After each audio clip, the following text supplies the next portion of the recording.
Subscribe பண்ணுங்க. அப்படியே பக்கத்துல இருக்க பெல் ஐகானையும் பிரஸ் பண்ணுங்க. விருச்சிக ராசி கேட்டை நட்சத்திர சனி பயிற்சி பலன்கள் 2025 முதல் 2027 வரை. வருகின்ற 29ஆம் தேதி மார்ச் மாதம் 2025 சனி பகவான் பயிற்சி பெறுவார். கேட்டை நட்சத்திரக்காரர்களுக்கு சனி பகவான் பயிற்சி பெறுவதால் நற்பலன்கள் என்றாலும் இது ஒரு கிரகங்களை வைத்து சொல்லக்கூடிய பலன்களாக இருக்கக்கூடாது. எதற்காக கேட்டீங்கன்னாக்கா, கேட்டை நட்சத்திரம் என்பது புதனின் நட்சத்திரம். உங்களுக்கு முதல் தசாவாக வருவது கேட்டை நட்சத்திரக்காரர்களுக்கு புதன் தசா வரும். புதன் தசா முடிந்தவுடன் கேது தசா ஆரம்பமாகும். கேது தசா முடிந்தவுடன் சுக்கிர தசா ஆரம்பமாகும். சுக்கிரனுக்கு பிறகு சூரிய தசா, சந்திர தசா என்று தசாக்கள் மாறிக்கொண்டே இருக்கும்.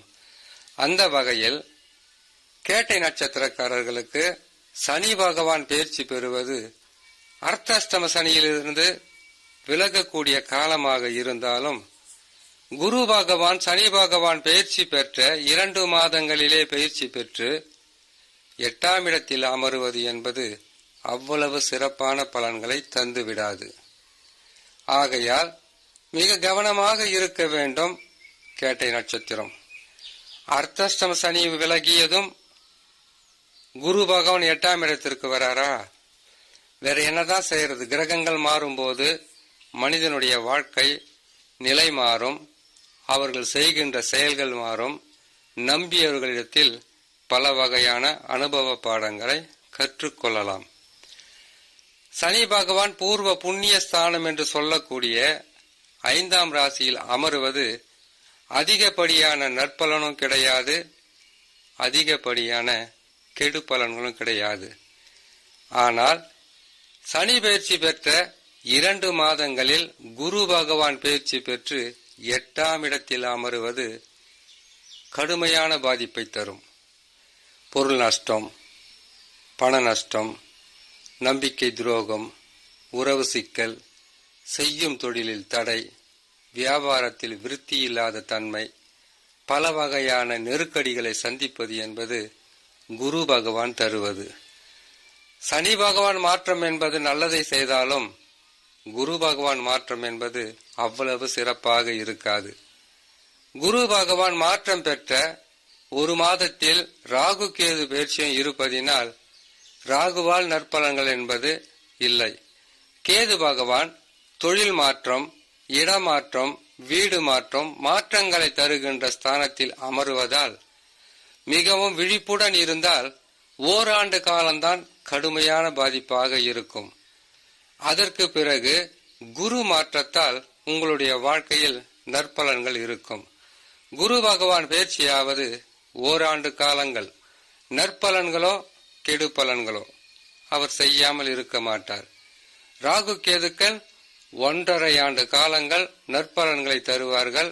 அதற்கு பிறகு கெடு பலன்களை மாறி கொடுத்து கொண்டே வருவார்கள். சனி பகவான் 2.5 ஆண்டு காலம். இந்த கிரகங்கள் ஆண்டுதோறும் பயிற்சியாகும். 2.5 ஆண்டு காலங்களுக்கு ஒரு முறையும் பயிற்சியாகும். இது பெரிய விஷயம் கிடையாது. கஷ்டமோ நன்மையோ மாறி மாறி வந்து கொண்டே இருக்கும்.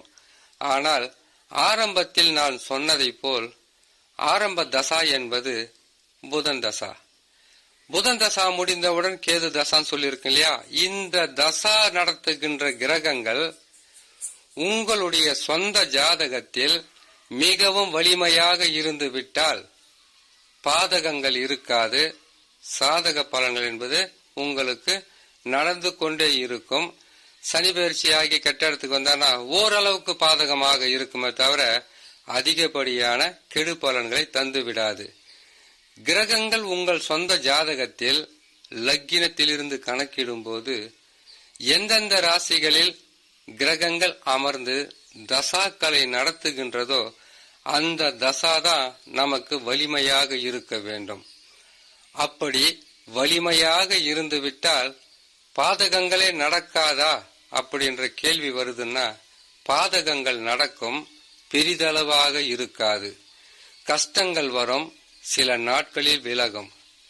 உங்களுக்கு பொருளாதாரத்தில் பின்னடைவு இருந்தாலும் சில வாரங்களில் அதை சரி செய்து விடலாம். தசாவும் சரியில்லாம இருக்கின்ற காலகட்டத்தில் குரு பகவான் 8ஆம் இடத்திற்கு வருவது, ராகு பகவான் 4ஆம் இடத்திற்கு வருவது, கேது பகவான் 10ஆம் இடத்திற்கு வருவதெல்லாம் அவ்வளவு சிறப்பான பலன்களை தராமல் பெரிதளவு நஷ்டங்களும் கஷ்டங்களும் கொடுத்துவிடும். கவனிக்கணும், தசா சரியில்லாமல் இருந்தால்தான். தசா நல்ல நிலையில் இருந்து விட்டால் சில கஷ்டம் துன்பம் உங்களுக்கு பொருளிழப்பு வந்தாலும் அதை சரி செய்யக்கூடிய நிலையில் தசா உங்களை காப்பாற்றி கொண்டே இருக்கும். அது என்ன தசான்னு கேட்டீங்கன்னாக்கா, உங்களுக்கு லக்கினம்னு ஒன்று இருக்கும். உங்க ஜாதகத்துல லக்கினத்திலிருந்து கணக்கிடும் போது அமர்ந்த கிரகங்கள் தான். ராசி என்பது விருச்சக ராசி, நட்சத்திரம் என்பது கேட்டை நட்சத்திரம். இது முழு நட்சத்திரம், புதனின் ஆதிக்கமும் ஆளுமையும் நிறைந்த நட்சத்திரம். என்றாலும் கேட்டை நட்சத்திரம் கோட்டை கட்டாமல் போகாதுன்னு சொல்வாங்க. அது எல்லா விருச்சக ராசி கேட்டை நட்சத்திரத்திற்காருக்கும் அமைவதில்லை. காரணம், அவர்களுடைய ஜாதகத்தில் அமர்ந்த கிரகங்களுடைய தசா தான். ஒருவர் நல்ல வேலையில் இருப்பாரு, இன்னொருத்தர் சாதாரணமான வேலையை செய்வாரு, இன்னொருத்தர் அரசியலில் இருப்பாரு, இன்னொருத்தர் நல்ல ஒரு வியாபாரியாக இருப்பாரு. இப்படி தசாக்கள் கொடுக்கின்ற பலன்களைத்தான் நாம் பெற முடியும். இந்த காலகட்டத்தில் சனி பகவான் அர்த்தாஷ்டம சனியிலிருந்து விலகுகிறார் என்பதை விட குரு பகவான் 8ஆம் இடத்தில் அமருவது தான் மிகவும் கஷ்டமாக இருக்கும். குரு பகவான் 8ஆம் இடத்தில் அமருகின்ற காலமாகப்பட்டது பொருளாதாரத்தின் அதிபதியாக இருக்கக்கூடிய குரு பகவான் மறைந்தால் கொடுக்கல் வாங்கலில் பிரச்சனை, கொடுத்த காசு பணத்தால் பிரச்சனை, நம்பிக்கை துரோகங்கள், தொழிலில் பல வகையான பின்னடைவு, குடும்பத்தில் சந்தோஷம் இல்லாத தன்மை, கணவன் மனைவிக்குள் ஒற்றுமை இல்லாத நிலை, இப்படி ஓராண்டு காலம் என்பது கெடு பலன்களை தந்தாலும் அதற்கு பிறகு நற்பலன்களை கட்டாயமாக தந்து விடுவார்.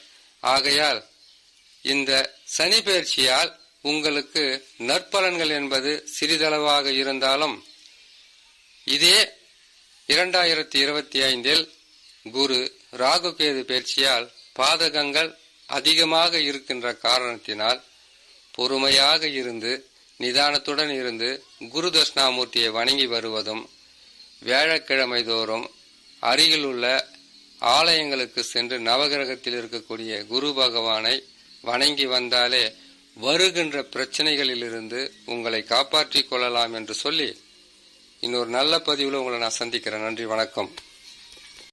மேலும் தகவலுக்கு எங்க சேனலை மறக்காம சப்ஸ்கிரைப் பண்ணுங்க. நன்றி.